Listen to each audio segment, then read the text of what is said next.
speaking about Lightning, and then before we had Post-Orc speaking about sidechain, and then Peter Todd, and then a lot of famous people of the space. They talk about interesting topics, but the thing is that now there is like a new wave of interest in this topic, and some people comes there and they think like, okay, this is very interesting, but I really didn't understand anything about everything you say tonight.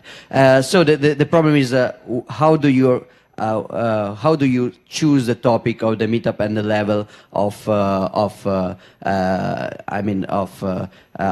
deepness of the topics? So my idea, since I don't know the kind of audience we have here, you are a lot of people actually, and I'm very happy to see that. And there was not even the ICO word inside the invitation, so this is actually genuine interest for Bitcoin. Since you are a lot of people, I will try to do some kind of hybrid between the classical meetup that we do with the technical stuff, new stuff, and the very basic 101 meetup for new people interested in this stuff. So I will try to do like this, but I want this to be very interactive, so please make noises, interrupt me, and shout and throw me things on the stage in order to adjust my speech as I go. My draft of idea, in order to proceed now, will be, we have 1 hour and a half, kind of. My idea will be to take 10 minutes just introducing myself and what we do in Milan and elsewhere with our initiative BHB Blockchain Lab and related meetups. Then to take 25 minutes, and when I say 25, I really mean probably 50, but I will try to take 25 minutes in order to introduce Bitcoin from scratch, from start, using the most compact lesson about Bitcoin I was ever able to put together. And then other 25 minutes to talk about some news and some new challenges and something happening now in the space. So UASF, BIP 148, MUST, Schnorr, sidechains, and whatever. A very quick overview on the new exciting stuff or the new scary stuff happening, and then to have 30 minutes of Q&A. Of course, the problem with this kind of agenda is that in this part, probably some of you will be very bored, like, yeah, we know this stuff. So please, if you think that I'm going too slow about this, I will just do a face like this. I will see it and I will try to go faster, and we'll skip the part immediately.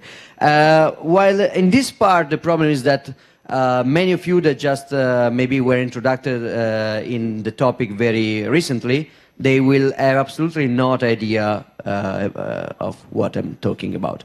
Even here, please stop me. So let's try to do something that can be useful both for beginners and for experienced enthusiasts of the project, maybe since many years. So starting with me, I'm a former theoretical physicist, in theory, because I never really practiced theoretical physics. I worked in Accenture as a technology consultant for many years, and then I quit to do Bitcoin stuff, Bitcoin startups. The problem that I faced was that Bitcoin startups was very difficult, even more difficult than normal startups, because the monetization models, the revenue models, are not yet there in the Bitcoin space, except for very small, for very few exceptions, like hardware or exchanges. For all the other, I mean, how do you monetize a Bitcoin wallet? This is exactly the same question of how do you monetize a web browser in 1995. It's not trivial, and it's something that is not easy to do. So after a while, I stopped, and in 2015, I built this BHB. We were called Blockchain Lab at the beginning, but then every every scam company, every scam consulting company started to build their own blockchain lab. And so in order to differentiate a little bit, we just took the first and the center and the last letter, and we built the BHB network, rebranding, and also taking away the blockchain word from our brand, because blockchain now sounds scammy. What is it? Basically, we have Bitcoin, so we have this big revolution of finance and technology and everything. And on one hand, we have incumbents. They have a lot of resources to waste on this topic. They really want to learn about Bitcoin. The CEO is calling every day the CTO, what are we doing about blockchain? And the poor guy has to answer something. Usually he will just blubber something absurd, but he has to answer. And they don't have any vertical knowledge. Indeed, I would say they have negative vertical knowledge. They know very few things about Bitcoin. They are almost all wrong. So a lot of money, negative knowledge. On the other hand, we have the Bitcoin experts. These are some of the smartest people on the planet right now. Bitcoin was able to select some of the most incredible brains on this planet. But these people is really without any kind of structure. They are scattered around the world. They are anti-establishment, anti-industry. They are driven basically by ideology, not really by business. By business principles. They don't want to speak with incumbents. They don't like incumbents. They will not work for incumbents. They are open source developers and also hackers, mostly, meaning in the broad sense. They are not people implanting their ransomware everywhere. They're just people hacking stuff. And so they basically, and they don't have any monetization, any sound business model, any sound revenue model, because many of the most interesting projects are not intended to make money, but are intended to destroy the way you usually make money. Let's imagine you are doing a Bitcoin project. Basically, you're creating open source software that you will just release for free, so no intellectual property on that. You're creating a platform that everybody can join by definition, so no gatekeeping, because everybody can do everything with everybody. That's the nature of Bitcoin. So there is no strong lock-in of the users. They can enter and go as they want. So maybe, okay, I can sell users' data as Google and as Facebook, so that's my business model. No, because the great thing about Bitcoin is that you don't need user data, no credit card number, no sex, no age, no nothing. They can interact and pay each other without any data being involved. So basically, you have nothing, and to monetize this stuff is very difficult. So we built this. This is basically an arbitrage box. We take money from here. We use this money in order to help the best developers in this world to do their open source stuff. We give money directly or indirectly, like with resources, tools, spaces, travel, accommodation, integration, standardization, boost of interoperability. We help them to share their knowledge among each other, so their project gets better and they grow faster because they don't reinvent the wheel, they share the knowledge and they grow together, they reach critical mass.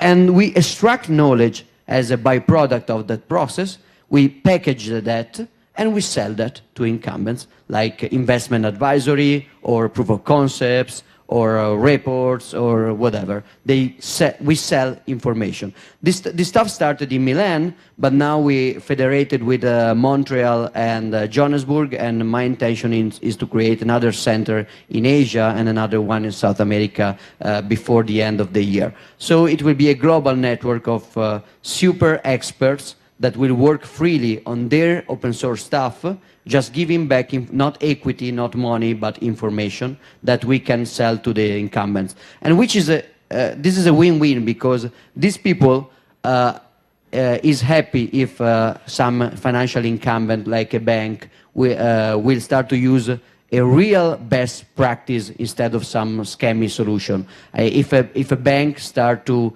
provide Bitcoin custodianship, it's better if they do it following the best practice instead of following some stupid closed source, unsecure method. So it's a win-win for everybody. Okay, so this is what I do. Let's try to explain what Bitcoin is for somebody that never heard about this stuff in 25 minutes. Probably impossible, but let's see how it goes. So I try to explain this. How many of you don't have a very, let's say, complete idea? How many of you don't know what the hell Bitcoin is? Raise your hand. So one, be brave, don't be shy. I mean, it's natural. So, okay, let's try the double check.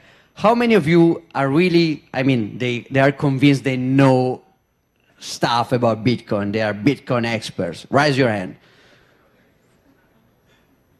Okay, so I will try to go faster here and to go slower in the other part.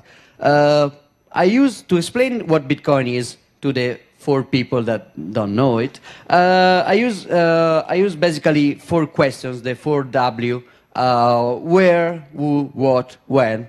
The where problem is very simple. Everybody's talking about that, about distributed system. So the where problems start like this. Let's assume we have a financial ledger. So a ledger where there is there are transactions. Alice deposited $4 and so on, and Carl gave $2 to Dan, and this is the state of the account so far. And this is a financial ledger. So you have a village and you have an old man on top of the hill. He is a lawyer or a government guy or someone, and he keeps the ledger for you. So in order to change it, you go to his home. You go to Ted's home. Ted is the gatekeeper. Yeah, everybody trusts Ted. I mean, we all trust Ted. And Ted will keep the ledger for you. Everybody will be happy. This is how a bank works. This is how PayPal works. This is how, I mean, they're more complicated. They have a hierarchy of Teds, but basically this is the basic concept. This works fine, except in this situation where you have Ted becoming malicious and try to change or censor the financial ledger, so that maybe Alice funded WikiLeaks.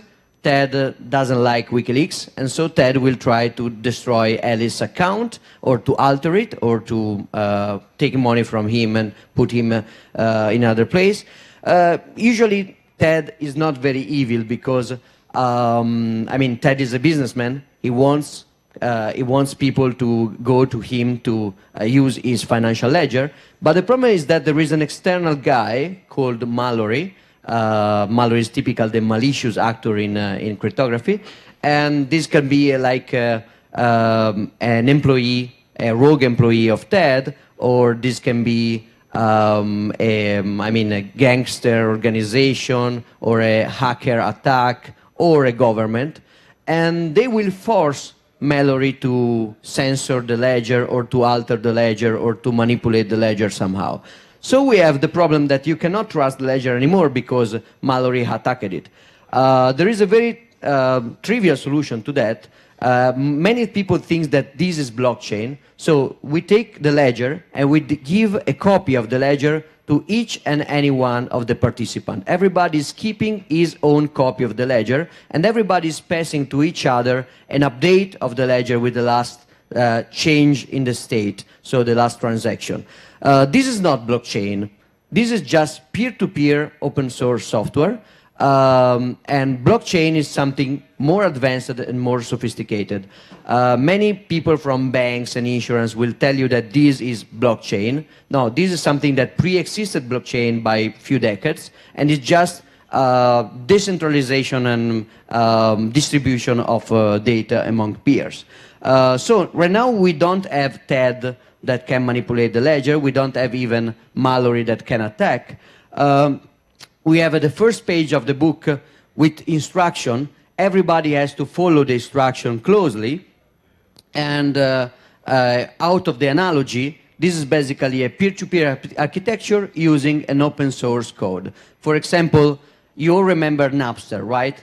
Some of you are young, but probably you remember Napster. We used that to download illegal music. No, I never did, but my cousin used Napster, and also your cousin probably, not anyone in this room, but your relatives did, and friends, not present here, did use Napster to download illegal music. It was all fine and good for them, unless Mallory came and just closed Napster, because Napster had a company, and you can always find and shut down a company, and Napster had a central server, and you can always shut down a central server. When you go from Napster to BitTorrent, you solve that because you solve the where problem. Where is the server to shut down? Everywhere. You cannot shut it down because it's just clients connected in peer-to-peer way. So you have to shut down every single computer in the network. The where problem is easy to solve with the centralized open source software. But when we talk about the financial ledger, we also have a who problem. So who is enabled, who has the right to change the state of the financial ledger? Because if everybody has this right, basically everybody of you can change the state of the ledger and pass a copy which is tampered. This is not a problem with BitTorrent, because if I change a song and I pass you the wrong song, maybe, okay, it's a good prank, I will laugh, but then you don't lose money and I don't get money, so after a while I get tired to do that. And usually people do not tamper with other people's files a lot, and that doesn't have serious consequences. But if I tamper with a financial ledger, maybe I take my copy of the ledger, I take all the money from Alice, I put all the money of Alice in my account, and I give away this copy of the ledger. To solve this, this is not a problem if we have TED, because TED is the gatekeeper. It can control everything. You don't have this problem, and you don't need this solution if you have a central service. But if you don't have a central service, then you have to introduce this signature, basically. When Alice deposits his $4, she signs, and then every time that she will want to transfer her assets, she will have to sign again, and we will be able to check the signature, but we will not be able to reproduce the signature. Of course, you can think reproduce the signature is fairly easy, but I mean, for centuries, this is, centuries. This is how all the bureaucracy of the world has gone, basically based on handmade signatures. Of course, in Bitcoin, we don't use handmade signatures. We use something more advanced, which is called digital signature. This is not blockchain. Many bank and insurance and consultancy guy will tell you, we are doing blockchain because we are using digital signature. Wrong, you are not doing blockchain. You are just doing digital signature. This stuff exists since 40 years, and in 1990, a guy named David Chaum created a financial system based on digital signature, with Alice signing with digital signature, transferring to Bob. It was called eCash, and it worked fine. But this is how basically it works. For any one of you which is not familiar, you basically have a random private key of 256 bytes, and then you create from, you save it in your standard, you store it in your standard, then you create from these a public key which is cryptographically connected with the private key, mathematically. Everybody can check that this signed something with this private key, so that this signed something compatible with this. Then you just create a cryptographical fingerprint of the public key, and this is the address, and this is the private key. So this is what we store in our wallet, and this is our public address where we receive the funds. So this is the who problem, solved, easy. eCash already solved it. You don't need a blockchain for this. But we have another problem. The problem is basically what? because if everybody is allowed to create any kind of, to deposit any kind of asset, then everybody of us will just start to deposit everything with infinite inflation of assets. I mean, if there is no TED checking centrally who is actually issue something, I mean, if there is TED, we go to TED, we give gold to TED, and TED will write down, Alice gave gold to me. But if there is no anymore any TED, any centralized service, then everybody can write whatever the hell he wants on the ledger. So we need something that checks the problem of what are we transferring. In eCash, the what problem was solved in a centralized way, because in eCash there was a bank issuing a note, cryptographically signed, to Alice. Alice was transferring the note to Bob, and so forth. But we had a central point of failure. We had the bank. And so the government can go to the bank and ask the bank, please stop, and the bank will stop. So we need another solution. This solution is the proof of work. This is not blockchain. This was already attempted in 1998 by Wei Dai with a system called B-Money. So it's not an invention connected with blockchain at all. So what is this solution? Dear Alice, or dear everyone, if you really want to deposit a new asset on the financial ledger, you have to solve a very difficult puzzle that includes, which is very difficult to solve, but very easy to check, like, you know, a Sudoku. When you solve a Sudoku, you take or crosswords, you take a lot of time to solve it, but very few time to check that the solution is right. So you need that.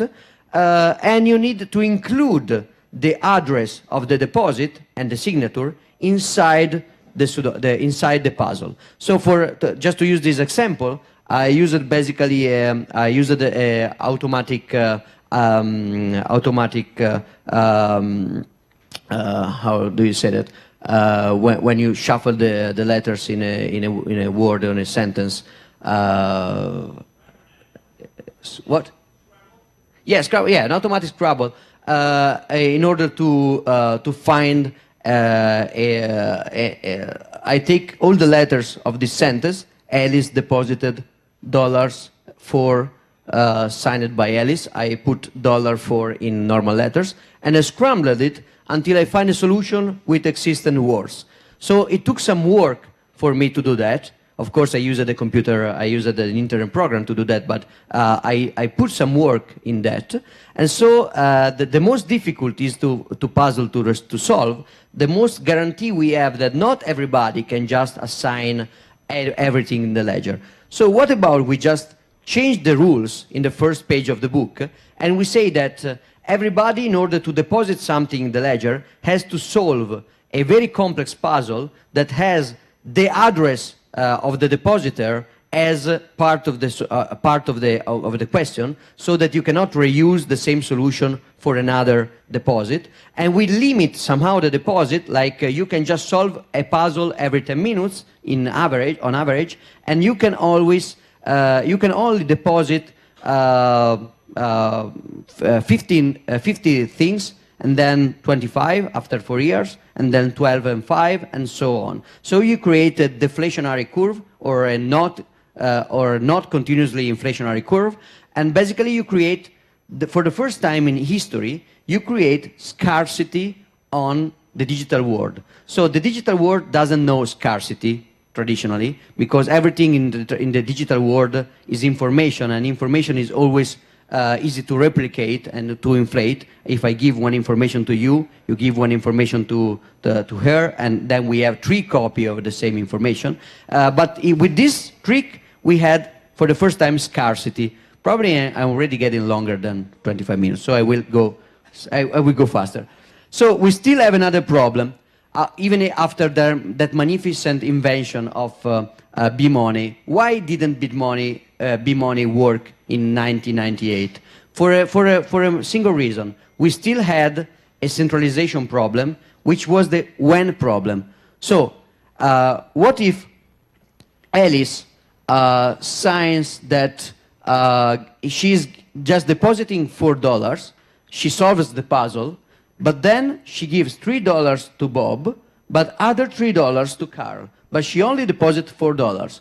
So if we do this in a smart way, we create one copy that we give to Bob with only the Bob transaction, and one copy we give to Carl with just the Carl transaction, then we have a double spending. If we have a centralized solution like TED, we don't have this problem, because TED will choose which transaction comes first and which transaction comes last. But if we don't have TED anymore, we need a way to solve the when problem. So this is the blockchain for the first time. Basically, we introduce a reference to the whole transitional history inside the solution to the what problem. So the puzzle that we solve will not just include the deposit, but will also include the solution of the previous page and all the transaction in the new page. This is basically, I will need more time to make it more easy to understand, but this is basically the idea of the blockchain, born for the first time in 2008 with Bitcoin. So Bitcoin is just this, is a shared ledger with digital signature, ACDSA so far, we're going to change it, with proof of work, like B-Money, and with a blockchain. The only thing the blockchain does is just to avoid double spending, because it includes inside the proof of work not just the address of the depositor, but also a commitment to the history, to the single consistent history of the asset. That's the blockchain. So, Bitcoin 101 finished. Probably I took a little bit more than expected. How long did it take? I don't know. Oh, okay, let's go on. So, now that everybody here understands Bitcoin perfectly, and we are all on the same page, so the 4 people that raised the hand now, we are all on the same page. You are a Bitcoin expert. Now we go on with some interesting, I think, topics that stuff that is happening right now. The first topic that usually people asks about during the meetups is this giant fork war that we are facing so far. And the challenge that I like to refer this topic to is the problem of the independence of Bitcoin. Then I will analyze a little bit the problem of the scalability of Bitcoin, the privacy of Bitcoin, and the expressivity of Bitcoin. But I do not put the fork war inside of this paragraph. I put the fork war inside this paragraph. So, disclosure. In this part of my talk, and in this part, and in this part, I will be, not very controversial, probably. I will be mostly objective.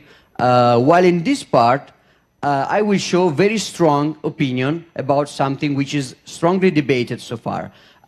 So I could just pretend that I don't have a strong opinion, like, I don't know, you go to, you know that there are guys that think that the earth is flat, right? You can go to the debate, and you know that there is people that is convinced that the earth is flat, or that there are chemtrails in the space caused by reptilians, and you can pretend that you give some sort of legitimacy to these theories, but you don't. So I will not do like this. I will just put on a disclaimer. The next part of my talk will be controversial. I think that what I'm going to say is factually true, is not subjective, is not my opinion. I think these are facts, but there is people that strongly disagree with me about this. So, basically, what is all this thing about UASF, BIP 148? Who of you has heard something about the 1st of August, WASF and BIP? Who has heard something about this debate? No, not a lot of people. So I try to very, not impartially, but very, with a strong view, I will try to give you my view, which I think is correct, of the debate so far. Basically, almost after the release of Bitcoin, Satoshi Nakamoto included a fixed dimension for the page of the book. So you remember the pages with all the transactions. You can do infinite pages that can take inside every kind of transaction, but Satoshi Nakamoto chose a limit for that. It was intended as a spam defense at the beginning, but that it turns out to be very important also for other reasons. First of all, it can incentivize fees, the fee mechanism. Second, it prevents selfish mining attack, or it doesn't prevent it, but it makes it more difficult, and it can make more difficult network partitions. So it has several. This limit was a very good idea, but there was the lead maintainer of Bitcoin at that time, Gavin Anderson. He wanted to change this limit very fast and in a very strong way, like make it 10 times larger or something like that. The process of Bitcoin is such that you cannot change Bitcoin if you don't have everybody agreeing to it, because you have a shared code, a shared peer-to-peer open source protocol, and if you don't have the consensus of everybody, you basically cannot change it. I mean, go on, change it, but you will be just forked off the network. It's like internet. If you don't like TCP/IP and you want to change it, go on, change it, but your computer will not connect to the internet. You have to launch a new internet and to ask people to join your internet instead of the internet. This is true even if your solution is better than the existing internet. Like IPv6 is better than IPv4, but I mean, internet so far is IPv4, and they are trying since more than 10 years probably to upgrade, maybe even more, but the network is slow to upgrade because, I mean, the existing network has a strong inertia. So the process of Bitcoin, which is based on complete consensus, didn't reach consensus about removing or enlarging this limit. This problem, this fight, this debate started about the block size, but it's not really about the block size. It is about Bitcoin governance model, which is a completely separate issue. It could have happened for other kind of topics easily. It's just a contingency that happened with the block size. So Gavin Anderson stopped to look for consensus inside the development community, and he published a blog post that said, this is my solution. I will not push it through a pull request in GitHub because people is not listening to me, but this is what we have to do, and this is what I think we have to do. So people started to debate the stuff on Gavin Anderson blog instead of in the developer mailing list, and basically this created a first fraction in the governance model of Bitcoin. Then we had another guy which was already, even if it was not public, working for R3Sev, which is a company that sells private blockchain, which are not blockchain, but I mean, when they go to a blockchain conference, they say that they are doing blockchain, but then when you point out they're not doing blockchain, they say that they're not doing blockchain. Basically, they say they sell databases. And this company employee, Mike Hearn, started to create an alternative version of Bitcoin called Bitcoin XT, trying to promote that. The network didn't accept this upgrade, and this upgrade failed. Then there was another attempt, Bitcoin Classic, that was a little bit less extreme. Bitcoin XT was like 8 times the limit immediately, and double limit every 2 years, very aggressive. Bitcoin Classic was more simple, like just double the limit now, and then we stop. This failed as well. Then there was a segregated witness idea. So segregated witness is a very nice idea. Basically, in the page of the book, you can have the signature of the people inside the transaction, where the ID of the transaction includes the signature, or you can have it outside, where the ID of the transaction doesn't include the signature, and the signature just signs the transaction with the ID, which is a problem that many of you will probably understand. The ones that who doesn't understand, just trust me and don't verify. Basically, if you take it out, you have some advantages. You don't have external transaction malleability. You don't have quadratic SIG hash problem. you can validate faster, you can sign faster, you can throw away some part of the blockchain after you verified it, you can prune your blockchain better, you can, well, a lot of stuff. And also, Segregated allows you to upgrade the script model of Bitcoin in a better way, allows you to basically sign the amount, which is very useful for hardware wallet. So a lot of nice feature. But then there is what, in my opinion, was a problem.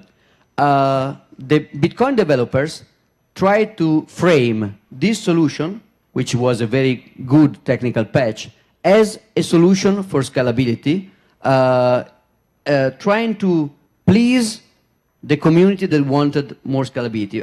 What is the scalability problem? Scalability problem is that if your page is limited to 1 megabyte, you can just host so many transactions, and then you don't have space anymore. And so if you have more users than the space, what happens? The same thing that happens when you have a restaurant which is very crowded. They have to select the clients, and usually they select the clients that arrives first or that pay more, or both things. And so basically Bitcoin right now doesn't scale in this way, because we have like 3 transactions per second, maybe 7 theoretically transactions per second, which is not even, I mean, the fidelity points of a supermarket. Is not a financial network, 3 transactions per second. So the guys in Bitcoin said, Segwit will be used for scalability because if when we deliver it, we will give a discount of on the signature part of the transaction, so that you can put more transaction in the block, like up to 4 times more transaction. So you wanted 2 megabytes, we are giving you 4 megabytes in theory when everybody upgrades to the new transaction format. So everybody will be happy, right? Wrong. Everybody wasn't happy, because this was never about block size. This was about control on Bitcoin development. This was about showing that you have control or the other guy has control. This was basically a political debate and not a debate about scalability. Indeed, there was this solution providing up to 4 times bigger, 4 times more transaction eventually, and they deployed it with something called BIP, Bitcoin Improvement Proposal 009, which says like this. Previously, many soft forks. So, and a hard fork is when you violate the rules of the protocol, when the protocol is following some rules, and you suddenly say, no, this rule is no more, is not valid anymore, and I can include transaction that will violate these rules. So I'm enlarging the rule set. I am including transactions that were invalid before. So as you can understand, with a hard fork, I can do a lot of stuff. Basically, I can change the rules completely. I can hard fork in a way that people that Bob can take Alice's money. I can hard fork in a way that miners will will get 50 Bitcoin instead of 12.5 every 10 minutes now. I can hard fork in an infinite way, number of ways.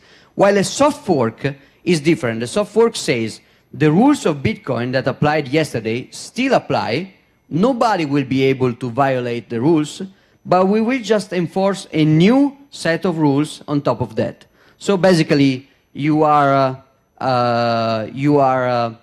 vegan, you don't eat meat or fish, and on top of that, you are also becoming carb-free. So you basically just drink water now, or probably eat vegetables. So this is a soft fork. You already have a set of rules, you keep that set of rules, and you add a new set of rules. While a hard fork is, you were vegan, but now, I mean, this steak is very tasty, and please eat it. Yes. So this is a hard fork. So the BIP 009 is a Bitcoin improvement proposal that says that for every fork, even a soft fork, we have to wait until a majority of the miners will signal that they are ready for this improvement of this upgrade, ready to this upgrade. Usually soft forks in Bitcoin were almost never delivered with this mechanism. Soft forks were delivered just normally, like since it's just a new rule, just a small part of, while for an hard fork, everybody must agree. Everybody has to agree to the change of the rule in order to not fork the network, not split the network. For a soft fork, just a minority can agree. They will follow the old rule plus the new rules, and all the other guys will just follow the old rules. So you don't need global consensus for a soft fork. You can just have part of the network agreeing to the new rules. So that's why usually soft forks were never deployed using this mechanism that requires 95% of the last 1,000 blocks to signal readiness for this upgrade. While for this specific case, since SegWit was already very controversial, there was a lot of fights, there were people telling that SegWit was a malware, SegWit was a conspiracy, SegWit was not technical people, basically people outside the technical development. But since there was a lot of controversy, Bitcoin developers said, okay, we will wait until there is 95% of block signaling that the miners are ready for the upgrade, and only then we will lock in the upgrade. What happened is that miners started to, then there was another hard fork attempt that failed again after these two. But in the meantime, the miner decided that they will use this signaling mechanism as a political bargain method, like agreement, let's say, compromise method. So I will signal that I'm ready for your soft fork upgrade, which is something that will affect only you, but I will signal that only if you give me something else, which is basically a hard fork, which I proposed. So they started to use this signaling mechanism as a political compromise catch. This didn't work because nobody is giving them the hard fork in exchange for the activation of SegWit, and basically what it started to get consensus was the idea. That was my hat is about. So this wonderful hat is made by Samson Mo, former CEO in BTC China, now strategist in Blockstream, and you know that there is the United States Air Force hats, USAF, which is made like this, and this is a user-activated soft fork version of that. User-activated soft fork means that you don't wait anymore for the miners to signal that they are ready for the new upgrade. Since it's just a soft fork, you just activate it on your own. If the miners agree, good for them. If they don't, their block will be probably orphaned by the network. So this is a UASF. This is not really something new. It was used before, like for the delivery of P2SH. It was basically like this, just an activation date. But they tried to do BIP 009. It failed so far, and so they're doing this. Basically, in my view, which is very controversial, and maybe you disagree with that, but I don't care because I'm on the stage and I have the mic. Well, maybe we'll disagree later in the questions. So in my view, what happened is that miner that wanted to pass the narrative that the hashing power is what decides the rules of Bitcoin, which is not. If you remember the examples before, the rules of Bitcoin are not decided by the solution to the proof of work. The rules of Bitcoin are fixed, and then you just avoid the double spending problem with the hashing power. So your Bitcoin client, your Bitcoin wallet, your Bitcoin node doesn't follow the chain with more hashing power. It just follows the valid chain with most hashing power. So if you have a chain with hashing power X, and then you have another chain with hashing power Y, which is way higher than X, but the second chain has an invalid signature, your wallet, your node, will reject it. If it has an inflation which is not going accordingly to the schedule, so is not following the halvings process, it will reject it. So you are not following the longer chain. You are following the longer valid chain. And the validity rules are not decided by miners.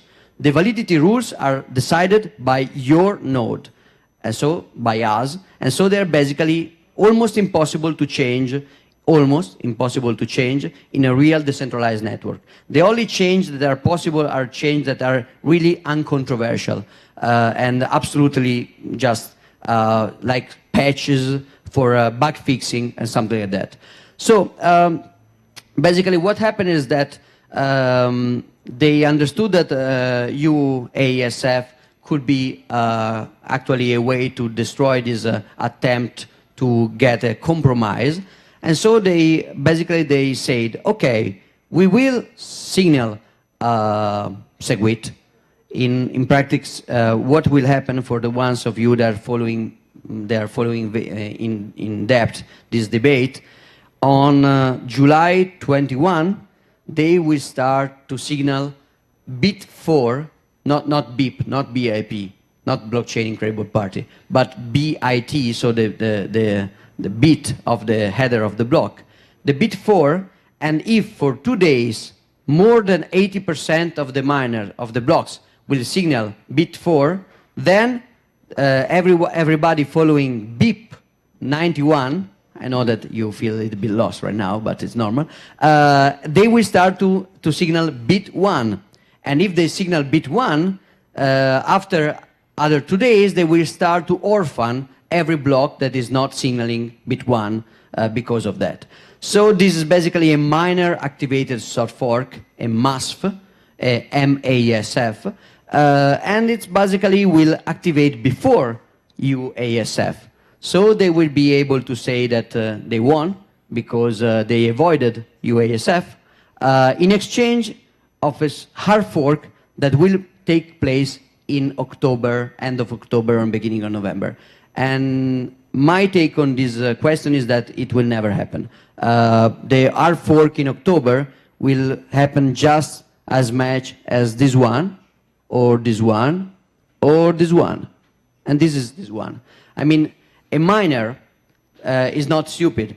It doesn't want to lose money. So he will run a software which is Bitcoin Core adapted for their own purposes, so patched, customized. They will not run a code that 4 guys from some internet service developed just 2 days before in a closed source way. They will never do that. They will signal in the blocks like they are following this software, like they were, I don't know how many of you remember when Bitcoin Unlimited, the several times Bitcoin Unlimited crashed. One time was the Acer Zero. I had the t-shirt yesterday, the Acer Zero bug. So Bitcoin Unlimited crashed 3 times, almost completely, because I mean, it was not developed by real Bitcoin developers. And so it crashed completely, every node went down, but the miners signaling Bitcoin Unlimited weren't down. Why? Because they weren't running Bitcoin Unlimited software. They were running normal Bitcoin software, just modified in order to signal that they are running the other implementation.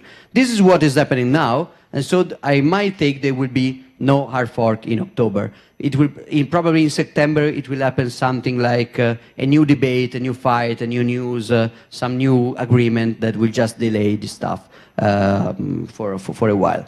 So this is the end of my controversial part.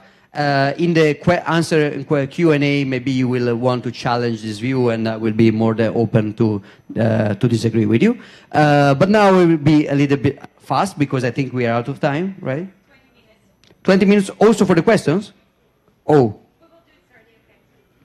Okay, so very, very quick. Scalability of Bitcoin. I just name drop something. Join market. Join market is not a scalability solution, is a is mainly a privacy solution. Basically, you create your transaction, and instead of broadcasting it on the blockchain, you wait for other people to join the same transaction with their transactions, and you, in a trustless way, you basically create a unique transaction that keeps every transaction inside. Basically, this can also be a scalability improvement. Then you have segregated witness. This is, that can give all the advantages that we talked about, so SIG-ops improvement, quadratic problem, more space, and so on. Then you have a lot of general optimization, but I don't have the time to talk about them. Then you have the Lightning Network. I hope everybody of you knows something about the Lightning Network. It's a very neat idea. The idea is that we don't need the blockchain to do everything. We just need the blockchain to do settlement if something goes wrong, but we can use an off-chain transaction. I mean, when we guys do a contract, we don't go in the court to ask the judge if our contract is right and to sign our contract. We don't do that. We just do the contract and we go to trial only if there is a breach of contract. That's the same basically, but with a perfect and incorruptible judge, which is the blockchain itself. So basically we create channels, we exchange off-chain update in these channels, we have a root mechanism that goes to pay everyone, and we go on-chain only if somebody tries to do some nasty stuff. And who is trying to do nasty stuff will lose the money, and who is honest will keep the money. Trustlessly, mostly. So then we have SSSS, which is basically Schnorr Signature Scriptless Script.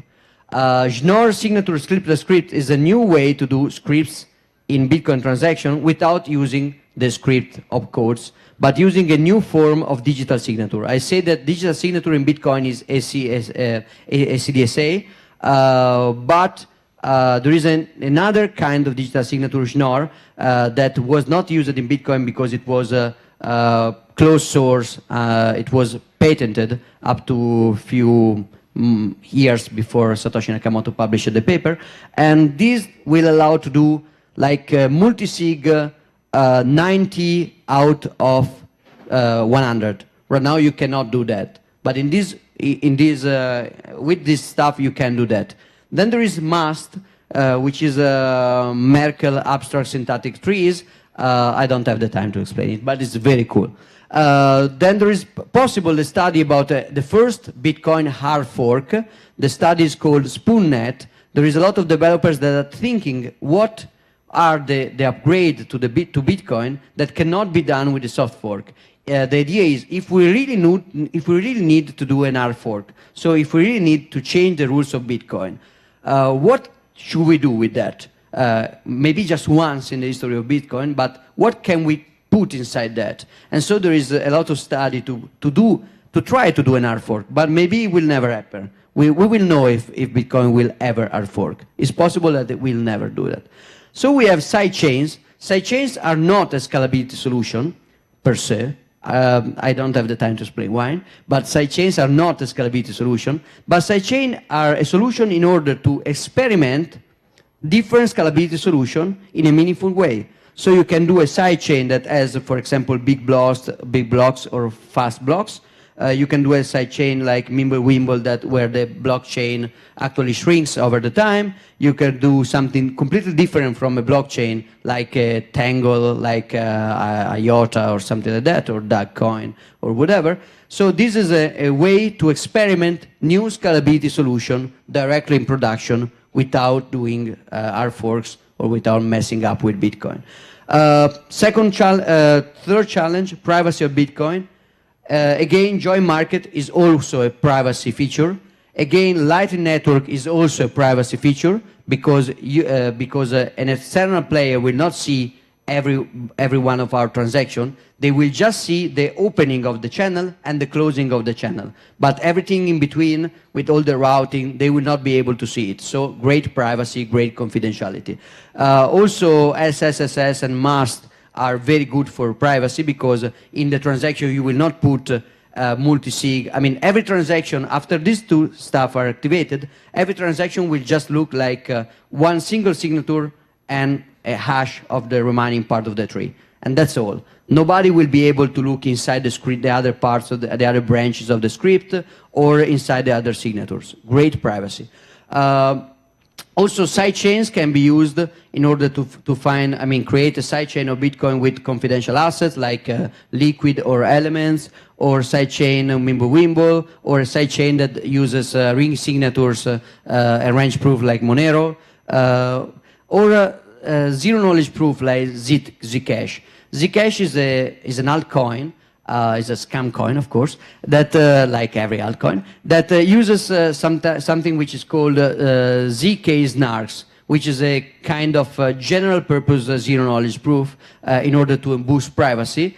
ZK snarks are already very old. They were put into Zcash, but then ZK stars came out, which we don't need a trusted setup, and now people is experimenting with the ZK Boo, which even better.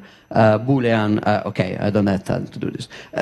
So, expressivity of Bitcoin. What about super complex smart contract? Yes, Bitcoin is fine, but in Ethereum, I can do a smart contract where I check the temperature of the water in Odessa and I link it to the stock market prices. Everybody needs that, right? There are so many use cases for that, but we cannot do that on Bitcoin. Wrong, we can. The most interesting, in my opinion, way to do that is using trusted hardware. For example, Ledger, the company which is producing the Bitcoin hardware, is doing bolos that are anti-tamper hardware solution that will basically do... I don't have time to explain this. Again, okay, maybe if you ask a question about bolos, I will spend some Q&A time to explain bolos. Okay, I do that. Also because this is the last slide, so I can do that. Basically, the idea is this one. An hardware producer, Alice, creates an hardware. It doesn't put any software in it, any firmware. It just guarantees that the hardware will print in the output the fingerprint of every kind of software running in the hardware. So I create this empty box and I tell you, this box, if you open it, you break it. If you try to open it, you destroy it. There is a private key inside, or better, you can put a private key inside and you can put a firmware inside. The machine will sign with the private key that you put inside and will leave a cryptographical fingerprint of the software you will put inside. Producer, I don't know what you're putting there. I don't know your signature. I don't know your private key. I don't know your firmware. I just give you the guarantee, trust me, then the hardware will do like this. Then another party, which is Bob, takes the machine, puts some firmware in it, for example, an open source smart contract connected the temperature in the seaside of Odessa to the stock market price. And then this firmware will be executed, leaving a fingerprint. So now you create a Bitcoin address that can be spent only if you have the signature of the hardware and the fingerprint of the software you want to run in the hardware. So in this way, Alice cannot mess up with the software. So Alice cannot ex post modify the software, and Bob cannot change the software afterwards because the fingerprint will not be valid anymore, and so the address will not release the Bitcoin, and then Alice can trade with a smart contract.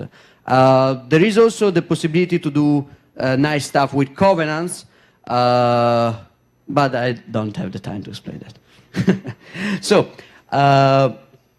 it was a difficult experiment for me, so sorry if it was too much boring for someone in some parts, or too much strange for somebody else in another part. I hope that maybe in this last Q&A session, you will be able to tell me it was boring or I didn't understand anything. Thank you, and your questions. Yes, let's give a big round of applause. The water goes to Giacomo. Thanks a lot. We are ready to take a couple of questions. I'm going to assist, so if you want to ask, I'll be right there, okay? Like this wonderful gentleman just did. With that. Giacomo, thank you for your speech.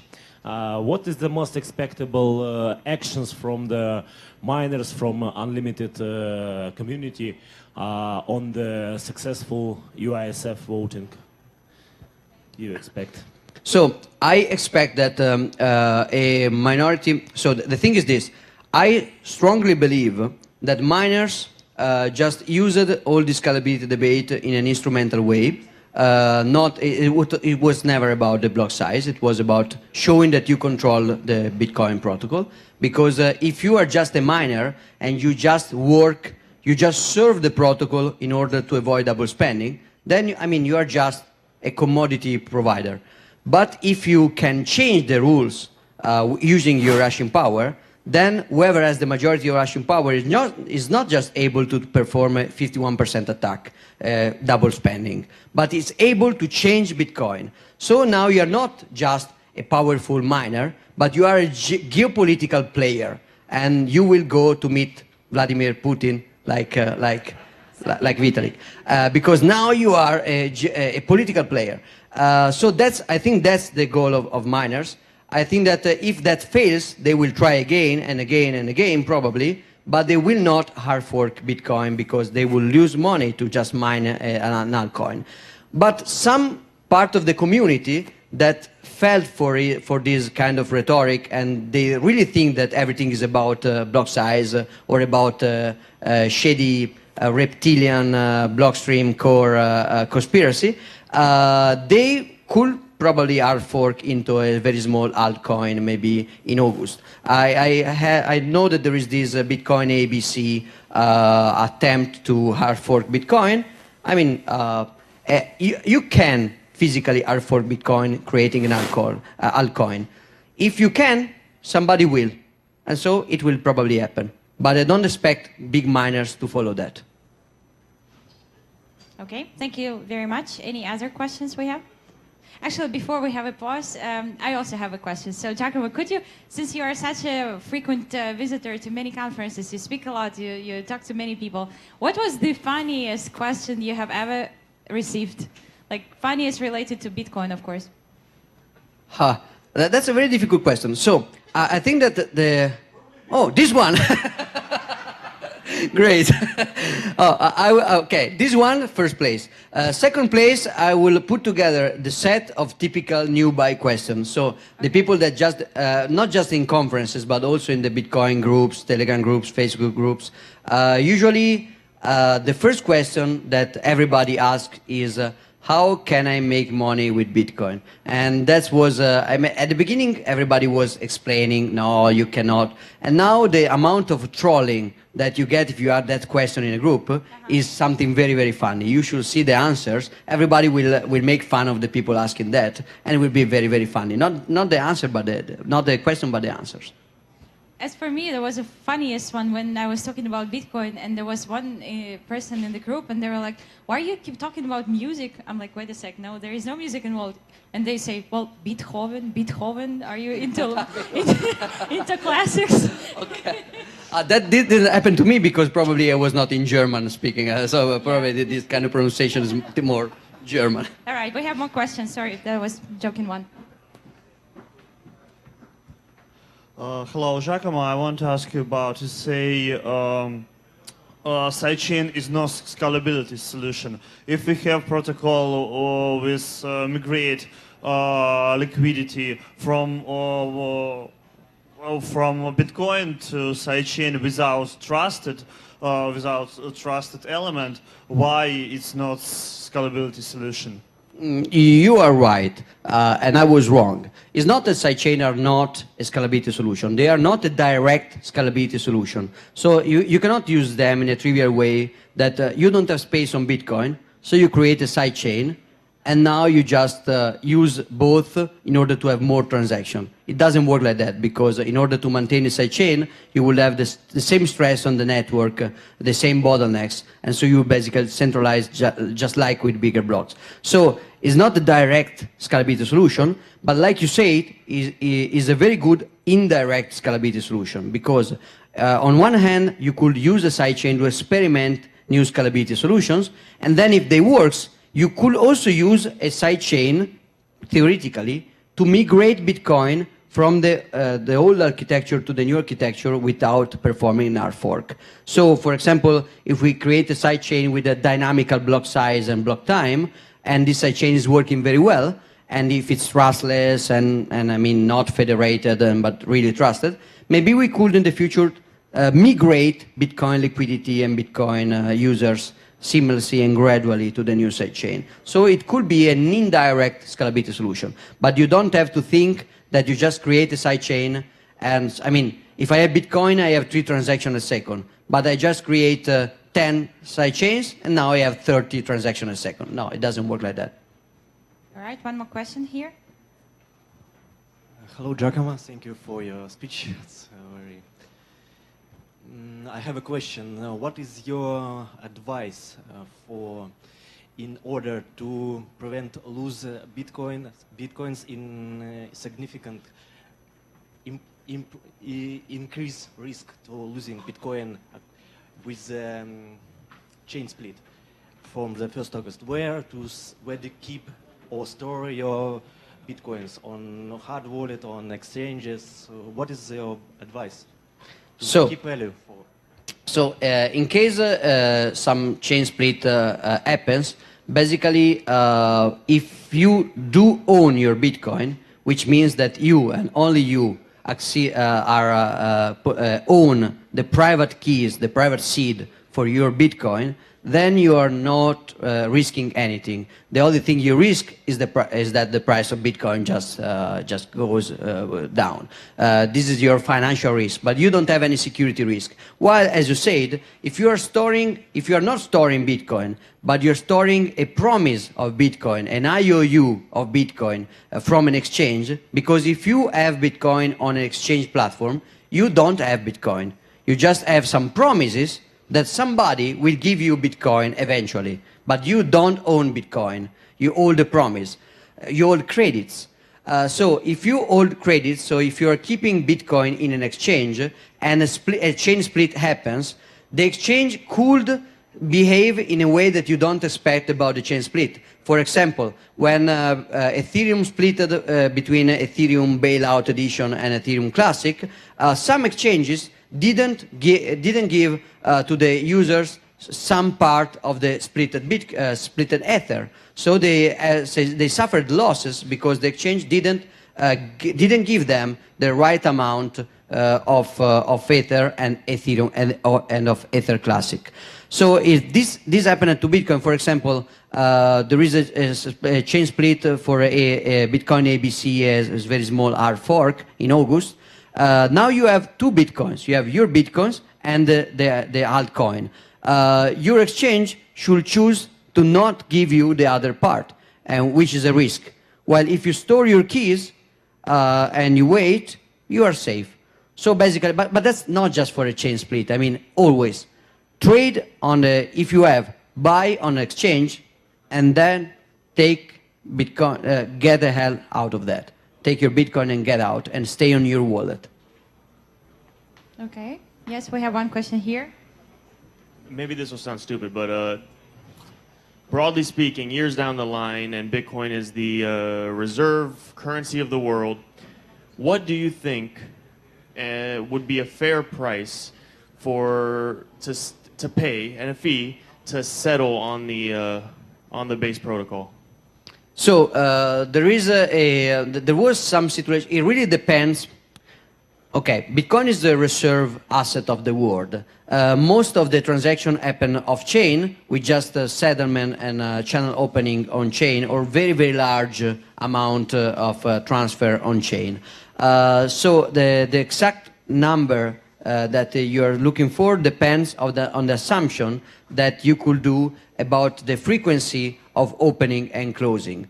I think that I mean, it's not a trivial question, and the answer is probably stupid, but from the number I've seen, I don't think that we will ever go. I think there are assumptions that can guarantee that the fees will stay under $10 to $15 of present purchase power. Of course, That really depends. Okay, that depends. I know it's a strange answer, but I think the range is that. With that range, you can satisfy probably a realistic amount of users, globally speaking, with a lot of with a lot of off-chain transaction. And your vision is that this is so you have a vision that can occur. Bitcoin can be the reserve asset of the world or something near to, with a 1 megabyte never changing. We keep 1 megabyte blocks at the base layer perpetually. It could happen. It will not be a smart choice. It will not be a technically good choice, but it could happen as a result of immutability of a protocol level. So IPv4 is not perfect. It sucks in many regards, but we cannot update it because it's already widespread, and the most important thing is that it is stable, not that it is optimized. So Bitcoin could follow the same fate, since changing the block size could be okay. This is not true, because right now with SegWit discount, the block size can be raised, and it will be possible to give even more discount in the future to the non-signature part. So actually it could be possible to have larger blocks, but it could happen that we will never be an hard fork, and that 1 megabyte block weight, not block size, will stay forever. I think that will not be the best solution. The best solution will be to have a dynamical block size. And this is something that I've been hearing recently, which is I don't know where it came from, but you know, I'm very low IQ myself, but I've been hearing that there's actually a potential exploit in SegWit where the weight, the block weight, I guess that you have the equivalent of 4 megabyte weight in the total kind of transfer node to node, but that you still only get 1.7 megabyte improvement in the functional block size. And you probably heard this from the Bitcoin ABC guy. They started spouting this out, and I mean, no disrespect to him. I mean, full due respect to this guy. He's a nice guy. But where does this come from, and is this the case? Is this a potential exploit in SegWit that has not been explored? I don't think so, but I think that we have a super easy and funny way to find out, because the SegWit code base in Litecoin live now, it's exactly the same of Bitcoin. So if there is an exploit, there is the most easy way to find out. I mean, I think there are theoretical arguments against that, but I mean, it doesn't matter. Everybody can try that exploit live now on Litecoin, which is basically the Bitcoin super testnet.